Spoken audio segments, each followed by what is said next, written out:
So what would happen if a British trawler was sailing close to Soviet territorial waters, with naval personnel on board and with equipment on board? Anything. They could be even shot, you see, simply sunk, and this is all, because it is a violation of our waters, you know. But I think at that time, our military in 71, 74, were very much afraid of the political consequences. Therefore, I think that they would think first before shooting and sinking the ship. But it could be arrested, stopped, searched, and a spy scandal could be made out of it.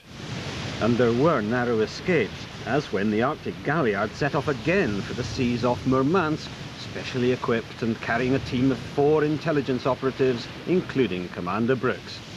Because one day, not far from Murmansk, her trawl became stuck fast under sea, and just as they tried to free her, a large Russian warship approached. One of the crew members on that trip, Sidney Withers, remembers it well. All the men was lined round it, and the captain, I don't know, just shouted in plain English, "Can we assist you, Captain, off the fastening?" And we couldn't get off it, for some bloody reason we couldn't. And anyway, we waited while the tide took us off it, a different direction. But in between that, the operators and the commander and them, they was running about, frightened to death. There was going down the engine room, burning all the papers. And I think they had some equipment where they put cameras and all like that in to sync if it come to it, where it took over the side. And one says, "What will happen to you? Hold the torch here and send you, So I says to him, "Well, I'll tell you one thing, I won't have to torture me." Because I said, you, and you, I'll say, are the spies, I'll tell them. So where does all that stand beside the claims of the government at the time, outlined by Bill Rogers, then Defence Minister, in a letter to a local MP? The British trawler fleet is not involved in any way in intelligence gathering. This applies as much to equipment as to personnel.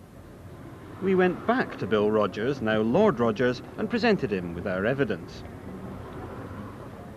Looking at that letter and knowing the way I behaved as a minister, I think simply I was wrongly informed. I was seriously misled on the evidence. Now, I would have to go and look at the papers to be absolutely certain, but it certainly came as a shock to me to discover the fleet had been involved in systematic intelligence gathering, and I would regard this as a very serious shortcoming if what appears to have happened had happened, and I was knowingly misled to the extent that I said that the trawler fleet were not engaged in intelligence gathering. I mean, that is the one point which is palpably on the evidence not true.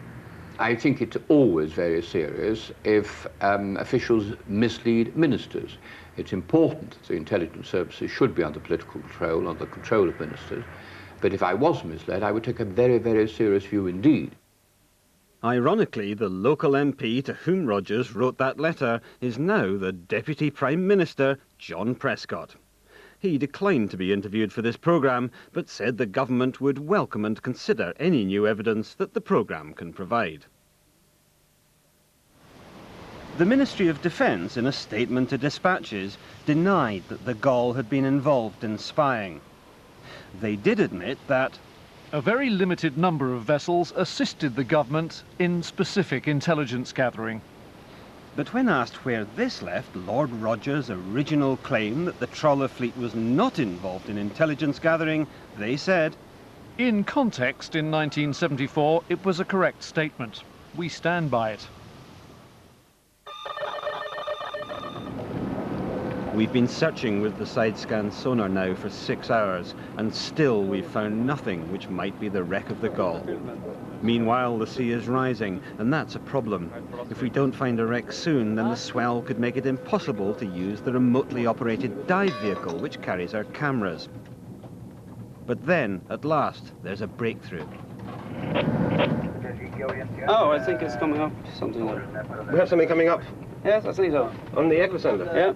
It's a small echo. So could this be a wreck? We head below to the control room where we can look at the side-scan sonar printout. So what have we got here? What's happening? Well, it's obviously something that's raised off the seabed, which is throwing quite a strong shadow. We're getting a ghost of it on the port side. So we've more or less had the towfish pass more or less over it.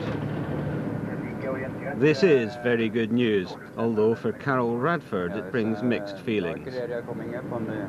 If we find the Gaul, what effect will it have?